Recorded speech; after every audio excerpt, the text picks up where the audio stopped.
Assalamualaikum warahmatullahi wabarakatuh dan salam sejahtera.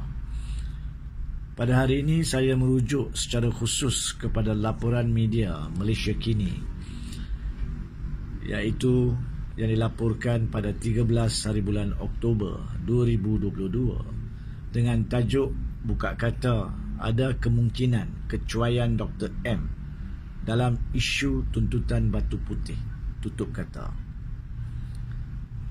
Kandungan laporan tersebut merujuk kepada satu kenyataan media Ismail Sabri Yaakob sebagai Perdana Menteri caretaker sekarang ini berhubung dengan penemuan-penemuan yang kononnya diperolehi oleh jawatan kuasa petugas khas berhubung isu Pulau Batu Putih.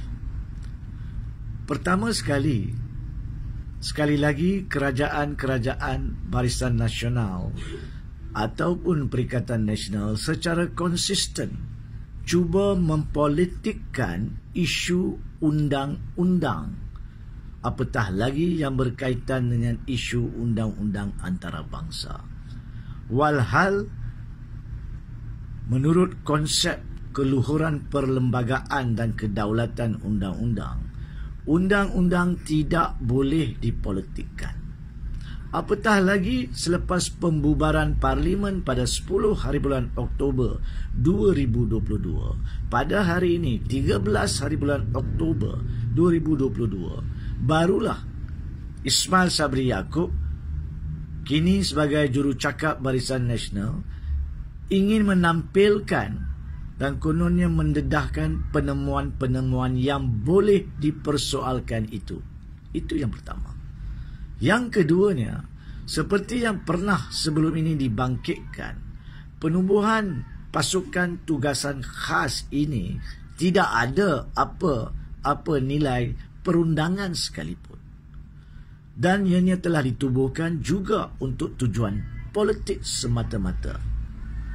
Kalau dilihat kepada anggota jawatan kuasa ini, ianya telah pun diterajui oleh Apandi Ali, bekas Peguam Negara yang merupakan Peguam Negara yang mengendalikan permohonan semakan terhadap keputusan ICJ berkaitan keputusan 23 Mei 2008 terdahulu.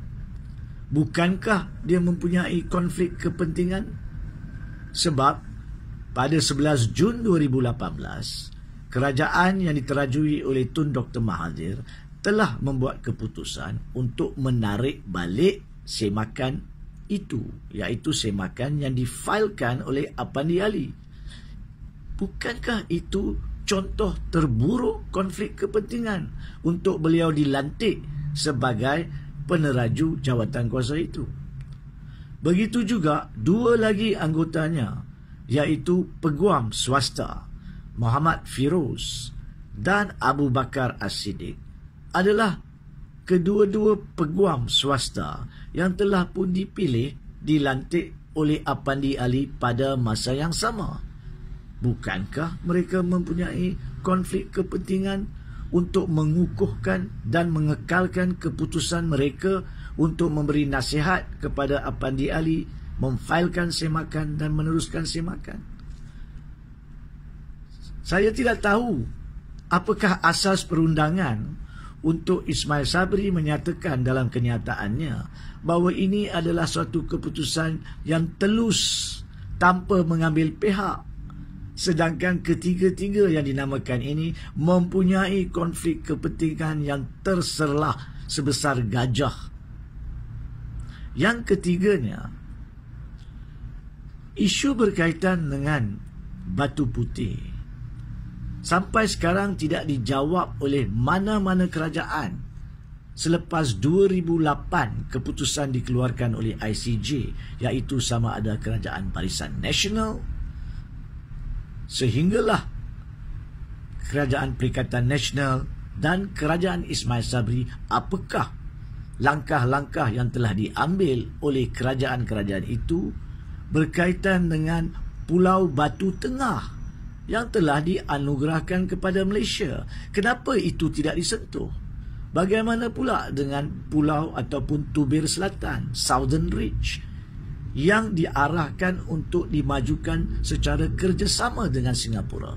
Apakah dia langkah-langkah yang kerajaan Barisan Nasional sejak 2008 sampai 2018 telah lakukan untuk tempoh 11 tahun? Tidakkah ada apa-apa kecuaian, ketinggalan untuk memajukan Batu Tengah dan bekerjasama dengan Singapura untuk Tubir Selatan? Bukankah ini suatu persoalan yang menzahirkan dengan jelas niat politik berkaitan perkara ini? Yang ketiganya, dalam kenyataan media Ismail Sabri yang sama, beliau juga telah menyentuh berhubung laporan Jawatan Kuasa Khas berhubung dengan buku Tommy Thomas, Justice in Wilderness, The Memoir.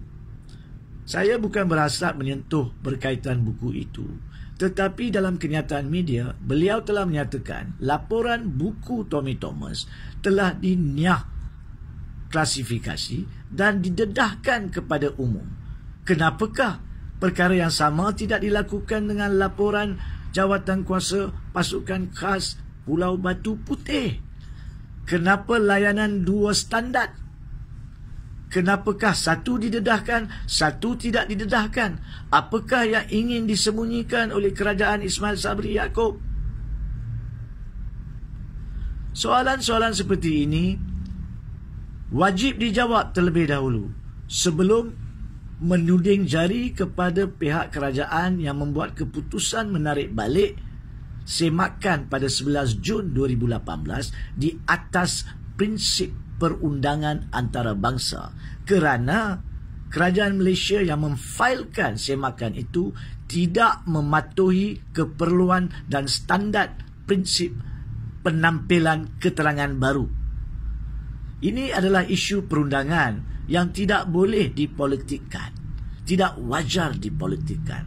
Dan kalau kerajaan ingin politikkan benda ini, maka adalah untuk Ismail Sabri dan kuncu-kuncunya menjawab dan mendebat isu perundangan itu terlebih dahulu. Hatta untuk menyatakan kononnya dalam laporan tersebut bahawa mesyuarat Kabinet telah dimaklumkan tentang kemungkinan kecuaian dan kekilafan bekas Perdana Menteri ke-7 Tun Dr. Mahathir apabila Malaysia terlepas peluang kononnya untuk memfailkan permohonan semakan terhadap keputusan dan penghakiman ICJ 2008 adalah suatu tuduhan yang melulu dan tidak berasas. Walhal kandungannya pun salah. Pemfailan telah dibuat zaman Apandi Ali. Tidak ada pemfailan dibuat zaman kerajaan Tun Dr. Mahathir. Apa yang dibuat adalah menarik balik pemfailan itu. Kalau fakta itu pun Ismail Sabri Yaakob salah, bagaimanakah beliau berhak untuk membuat rumusan yang tidak berasas dan mempolitikkan isu undang-undang semata-mata kerana di atas permintaan beliau pembubaran parlimen dilakukan pada 10 Oktober dan kini rakyat yang menderita menunggu hari pilihan raya. Saya percaya rakyat di luar semua faham tentang niat sebenar perkara ini dilakukan.